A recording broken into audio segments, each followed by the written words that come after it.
Okay. Okay, pas all right. Ha? Maayong buntag, maayong udto, maayong hapon, no? Sa Katagalugan, magandang umaga, magandang tanghali, magandang gabi, no? Kumusta kayong lahat, no? Mga kababayan, no? So, ito, pag-usapan natin yan, ano? Pag-usapan natin to si ah, Chis Escudero, no? Yung ating Senate President, no? So, ah, ang hirap, no? Kasi pinagpipilitan niyang walang espesyal, no? So, parang naka-recess, no? Walang sesyo ng Senado. So, walang espesyal para i-decorum o ipunin uli, no? Sila sa maraming kadahilanan. So masakit, no? Masakit sa ating loob na gano'n ang posisyon niya, no? Bagamat mayroong sinasabi na oras na ito ay ma maipasa sa Senado, ah, ay forthwith, no? So agad-agad simulan na. So para sa atin, resist man kayo o hindi dahil yan ang nakasulat, obligado kayong mag-usap at pasimulan sa anumang paraan, no? Online man yan, kung wala yung iba, online man yan o kung anumang paraan. May high-tech na ngayon, no? May computerized na, may wifi, may internet, may teknolohiya. So, imposibleng hindi kayo magiging quorum, no? Kahit na sa actual, sa physical, iilan lang, pero kaya yan maging majority. Kasi nga, mayroon ng mga online ngayon na tinatawag. So, yan. Wala tayong pansamantala kahit na napakadingas ng ating damdamin na dapat simulan na.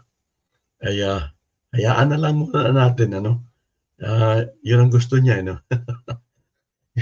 Passion, passionista pala to. So, pag-usapan na lang natin yung ano niya, no? Yan yung Senate President natin ngayon, no?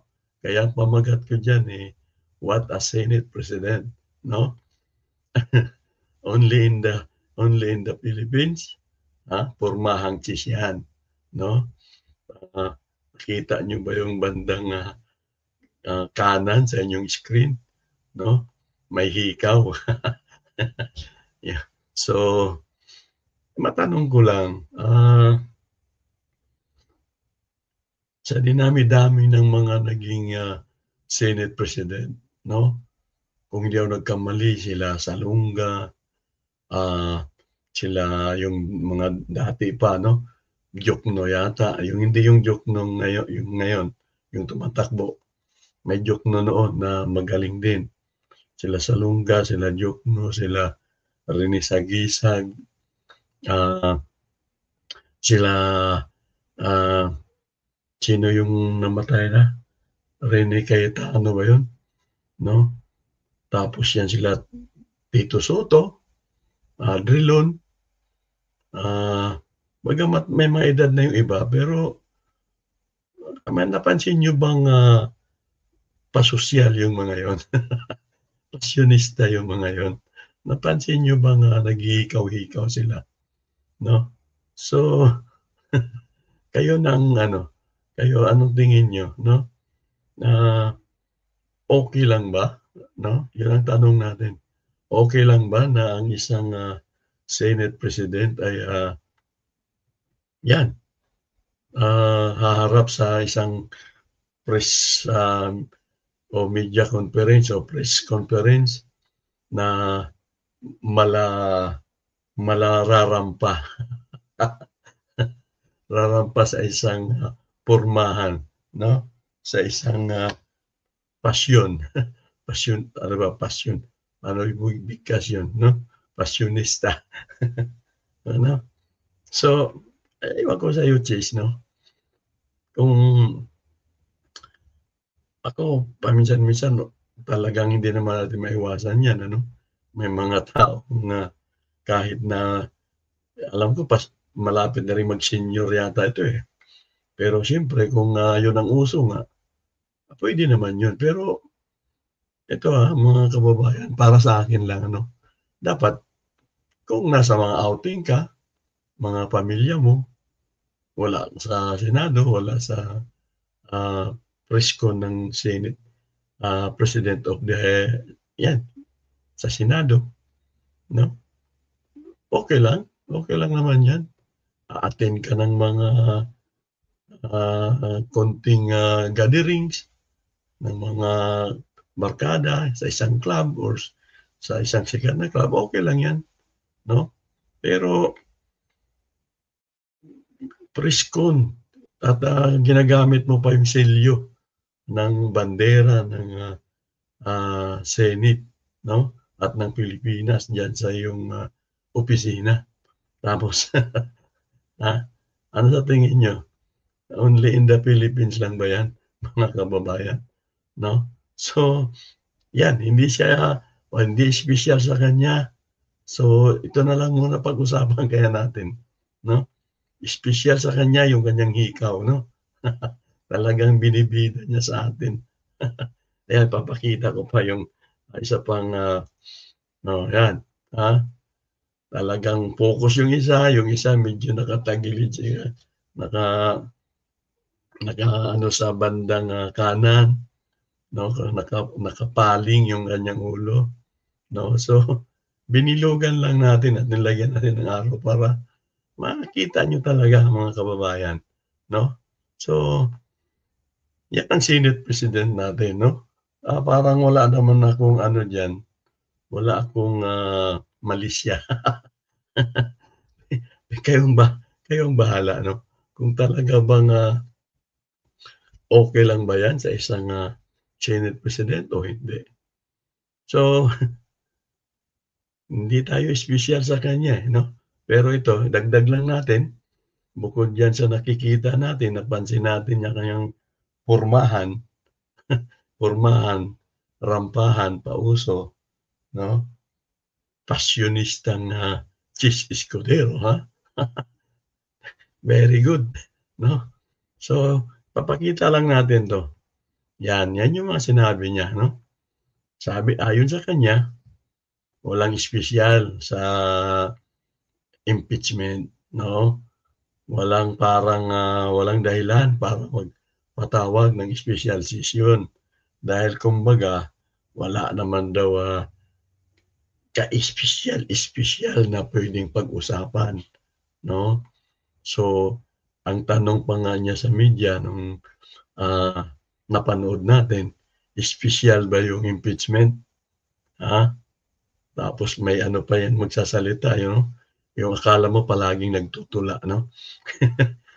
Hindi ko mawari kung bakit ganyan siya magsasalita, 'no? Hindi naman Como Bicolano ganyan magsalita, sa dami-dami ng taga Bicol, eh, hindi naman ganyan. Pero style niya yan, 'no? Passion ika nga, tulad ng paghihikaw niya, style niya rin yung pagsasalita niya. Akala mo isang, ah, tawag nito, manunula o nagtutula, isang makata, ewan, 'no? So, sabi niya naka-recess ang Senado, nakabakasyon ang iba, nasa kampanya yung iba, 'no? Pero ang tanong lang natin mga kababayan, kung hindi niya tinitingnan na espesyal ang impeachment, parang hindi mahalaga, parang hindi gano'n kahalaga, paano ang milyong-milyong mamamayan na may interes diyan, na may interes na pasimulan agad ang paglilitis? Dahil ika nga, 'no, pera ng bayan ang involved dito, 'di ba? 'Yun ang nakakapagtaka diyan. So, ibig bang sabihin, hindi espesyal o hindi mahalaga ang kagustuhan ng mamamayan, Chis Escudero, ah, hindi mahalaga para sa'yo, 'no, ang, involvement dito na pera ng taong bayan. Bagamat di natin sinasabi na, nilustay na nga o ninakaw na nga, 'no, kaya nga may paglilitis. Pero ang concern dito ng sambayang Pilipino ay milyon-milyon 'yan, bilyon pa, 'no, ang nawala. So, para sa mamamayan, para sa akin, mahalagang bagay 'yan na dapat simulan agad ang paglilitis para malaman natin kung, sino o kung mayroon nga ba talagang kaugnayan itong si Sarah, 'no, sa pagkawala o sa sinasabing akusasyon sa kanya. 'Di ba parang ang bigat nun, yung kahit na ibase natin sa mga congressman, ilan ang pumirma na congressman, ha? Isipin mo na lang Chis Escudero, ha? Ang pumirma is nasa 255 yata, 'no, kung di ako nagkamali. 255 or 245. Ilang milyon ang constituent ng mga 'yan or, sabihin na lang nating ilang daang libo ang bawat, distrito man 'yan or, mga bumoto man sa party list na nanalo 'yan, 'no? Ilang milyon lahat kaya 'yan ang, nire-represent ng 245 o 255 man 'yan na congressman. Yan ba'y hindi espesyal para sa inyo? Na para bang sabihin niyo na, ah, hindi naman, mahalaga o hindi naman masyadong mahalaga? Do'n ko kasi mga kababayan ano, mga kakardo kritiko, do'n ko binabase kung bakit mahalaga 'yan, 'no? Yung kung gaano kadami ng mamamayang Pilipino ang gustong, pasimulan na, 'no, yung, paglilitis para magkaalaman na at matapos na 'yan, 'no? So, kayo, 'no, ah, magkapareho ba tayo ng, tinataya o pinapanindigan, ah? So, parang hindi ko mawari, 'no, na ang isang, Senate President natin ay mas, pinapanindigan niya yung kasalukuyang sitwasyon na di umano naka-resist na kasi di umano huli ibinigay ng Kongreso sa kanila. So, lagi niyang sinasabi, 5:00 na daw ng hapon, tapos na halos, magsasara na, recess na ang Senado, 'no? At babalik sa July yata 'yun o kung kailan man 'yung babalik, 'no? So, parang wala na siyang magawa. Bagamat sinasabi nga natin paulit-ulit na ang articles ng, o ang nasa konstitusyon ng impeachment ay, forthwith, 'no, agaran, 'no? 'Pag na once na naibigay na sa kanila, agaran na nilang, pasimulan. Ang tingin ko kasi do'n kaya sinasabi 'yun dahil napakahalaga ng isang impeachment, 'no? Yan ay, kapaki-pakinabang sa taong bayan. So, paano mo sabihing walang espesyal, Mister, Chis Escudero, 'no? So, ewan, 'no, mga kababayan, ewan ko kung, ano ang masasabi niyo, 'no? Nakakahiya ba, ha? Nakakahiya ba itong ating, kasalukuyang, yung nangyayari ngayon sa ating Senado, 'no? Sino ba talagang agrabyado nito, 'no? Pakuya-kuyakoy lang ba sila dahil, hindi espesyal, 'no? Yung bilyong nawawala o milyon-milyon man 'yan na nawawala, yan ba'y hindi espesyal? Yan ba'y hindi mahalaga? Kayo, ano sa tingin niyo? 'no? So, 'yun lang 'no, nabubwisit lang kasi tayo. Hindi siguro kayo hindi, pero ako, talagang 'yun lang kasi ang nakikita ko 'no. Napakahalaga ng impeachment, dapat simulan agad para matapos agad 'no. Ang ibubunga nito ay para sa taong bayan na nagbabayad ng buwis 'no, na kung saan yung buwis na yun ay naging questionable 'no, nawawala 'no. Hindi natin alam, kaya nga dapat simulan yung imbestigasyon. Okey, so maraming salamat sa inyong panonood 'no, ah, magkita-kita ulit tayo sa sunod kong mga vlog.